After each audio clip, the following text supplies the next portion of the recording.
हाँ जी, भारत और चीन तो कंप्लीट हो चुका है। अब बात करेंगे भारत और पाकिस्तान। भारत पाकिस्तान का विभाजन कब हुआ? 1947 विभाजन। निश्चित सी बात, भारत और पाकिस्तान के बीच में जो विभाजन हुआ अंग्रेजों ने करवाया। अंग्रेजों ने भारत पाकिस्तान का बंटवारा करवाया। यहाँ गुजरात से लेकर कश्मीर तक ये बॉर्डर थी। इसको कहा जाता था रेड विलेज। क्या कहा जाता है? Red village. क्यों कहा जाता है? क्योंकि सर रेड विलेज ने इसका विभाजन किया था, इसलिए सीमा क्या बोला जाता है? चीन और भारत के बीच में जो सीमा है इसको क्या बोला जाता है? मैकमोहन। क्या नाम है? मैकमोहन। ये मैकमोहन की स्थिति यहाँ से लेकर अरुणाचल प्रदेश तक। चीन कंप्लीट हो चुका है। अब बात करेंगे हम पाकिस्तान की। पाकिस्तान की बात करें 14-15 अगस्त की रात को विभाजन होने के बाद में सब कुछ ठीक था। हिंदुओं पर मुसलमानों पे हिंदुओं ने अटैक करना शुरू कर दिया था। काफी द्वेष चल रहा था पूरे देश में, चारों तरफ हिंसा का माहौल बना हुआ था। ऐसी स्थिति में एक व्यक्ति था जो पूरे भारत को एक करने का प्रयास कर रहा था, जिसका नाम था सरदार वल्लभ भाई पटेल। और सरदार वल्लभ भाई पटेल ने जो सहमति पत्र जिस पे एक सिग्नेचर करने थे उसका नाम क्या निकाल रखा था? Accession of instrument. Accession of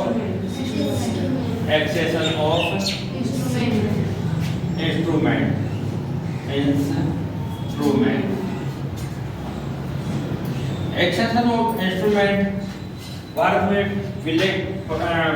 शामिल होने का विलय पत्र था।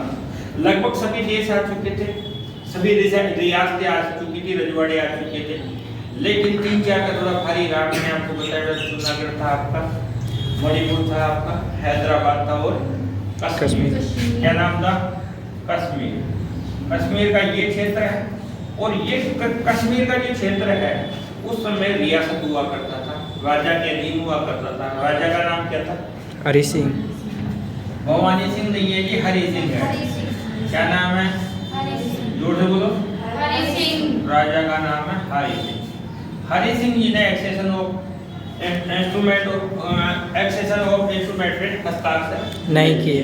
मतलब भारत में आजादी मिलने के लिए उसने मना कर दिया। प्रयास चल ही रहे थे कुछ न कुछ भारत सरकार की तरफ से, लेकिन देश में हिंसा का माहौल था। तो ये देखा जा रहा था कि कुछ समय ठीक है, बाद में देख लेंगे। इधर से जिस देश का बंटवारा किया गया था उसका नाम है पाकिस्तान। और पाकिस्तान है। इधर पाकिस्तान में एक जनजाति रहती है जिसका नाम था कबायली। क्या नाम है? कबायली। कबायली जनजाति। और पाकिस्तान की सेना ने मिलकर अटैक किया कश्मीर के ऊपर और यहाँ तक लगभग आधे कश्मीर तक आ गए। पाकिस्तान की आर्मी ने कश्मीर के ऊपर अटैक कर दिया और कश्मीर पर जैसे अटैक किया हरि सिंह की सेना पर गई कम।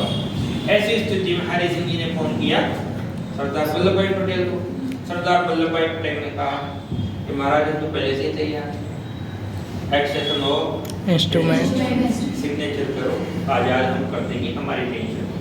हरि सिंह जी ने कहा भेद फटाफट मैं करूँगा, दवाई साइन कर दिए सिग्नेचर। जैसे सिग्नेचर किए भारतीय सेनाएं खूब बड़ी उधर जाती और जैसे ही भारत की सेनाएं गई तो सेनाएं पाकिस्तान के पीछे की तरफ भागना शुरू की। लेकिन मामला उसी समय पाकिस्तान के राष्ट्रपति ने पहुंचा दिया यूएनओ में। कहाँ चला गया? संयुक्त राष्ट्र संघ में मामला भेज दिया और ब्रिटेन और अमेरिका का भी थोड़ा प्रेशर रहा और यूएनओ का प्रेशर रहा। इसलिए युद्ध को यहीं पे शांत करना पड़ा, यहीं पर रोकना पड़ा। जब युद्ध को यहीं पर रोकना पड़ा तो पाकिस्तान की सेनाएं कुछ क्षेत्र आगे तक रह चुकी थी, मतलब कश्मीर के कुछ क्षेत्र में थी, इसलिए वो पाक के पास में चला गया, पाक के कब्जे में आ गया। इसलिए उसको बोलते हैं पाक ऑक्युपाइड कश्मीर, पाक अधिकृत कश्मीर।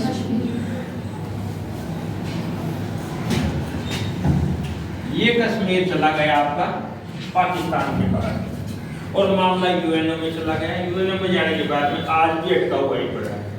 आज 1947 से लेकर अब तक की बात करें तो लगभग 53 साल तो वो हो गए और 25 साल ये हो गए। इतने सालों बाद में जो हुआ पड़ा है पीओके का मामला। ये तो था पहला युद्ध भारत और पाकिस्तान के मध्य। अब हमने एक युद्ध पढ़ लिया था अभी चाइना का, कब हुआ था? 1962 में। 1962 में जब भारत और चीन के मध्य विवाद खड़े हो गए थे, दुश्मनी हो गई थी, उस समय चीन ने इसके साथ में दोस्ती करना शुरू कर दी पाकिस्तान के साथ। पाकिस्तान के जो लीडर थे वो चाहते थे इस बात को कि इधर से चीन बड़ा देश है, सक्षम भी है, ये भारत को इधर से दबाएगा, हम इधर से दोनों के दोनों बीच में घेर के रखेंगे। अमेरिका भी इनके साथ में कभी कभार मिल जाता था, तो तीनों राष्ट्रों ने एक दूरी तैयार कर ली, मतलब अंतर्राष्ट्रीय स्तर पर भारत को घेरने के लिए हमेशा तैयार रहते थे। ये उस समय की स्थिति है। तो ये था। अब मामला करें कौन सा है? 1965 का। 1965 में विवाद क्या था? हमारी गुजरात से सीमा लगती है इसके साथ में और कश्मीर तक जाती है। तो गुजरात के पास में जो सीमा लगती है उस क्षेत्र को बोला जाता है कच्छ का रण। क्या बोला जाता है? कच्छ का रण। कच्छ का रण। और कच्छ के रण में जो बॉर्डर है उसको बोलते हैं सरक्रिक रेखा। क्या बोलते हैं? सरक्रिक। इस सीमा के ऊपर विवाद खड़ा हुआ। आखिरकार दोनों देशों के मध्य युद्ध हुआ और युद्ध भी उस स्तर तक हुआ कि भारत की सेनाओं ने अंदर लाहौर तक कब्जा कर लिया इसके ऊपर। कहां से? गुजरात, पंजाब और कश्मीर, 3 मोर्चों पे युद्ध चला। गुजरात, पंजाब और कश्मीर। और भारत की सेनाएं लाहौर तक पहुंच गई। मैं आपको अभी बता रहा था थोड़ी देर पहले, उसमें रिकॉर्ड नहीं हो पाया। क्या कि एक फोटो आती है, गूगल करते हैं, 1965 का युद्ध भारत पाकिस्तान इमेजेस, उसमें क्लिक करेंगे आप और एक इमेज निकल के आएगी। एक सिपाही जीप के ऊपर बोनट पे बैठा बैठा चाय पी रहा है। क्या लिखा हुआ पीछे? लाहौर 17 किलोमीटर। क्या लिखा हुआ है? लाहौर 17 किलोमीटर। इस तरह की स्थितियां थी। पाकिस्तान को बुरी तरह से मात खानी पड़ती है और आखिरकार फिर मामला शांत किया जाता है। मामला शांत किसके द्वारा किया जाता है? यूएनओ के द्वारा। किसके द्वारा?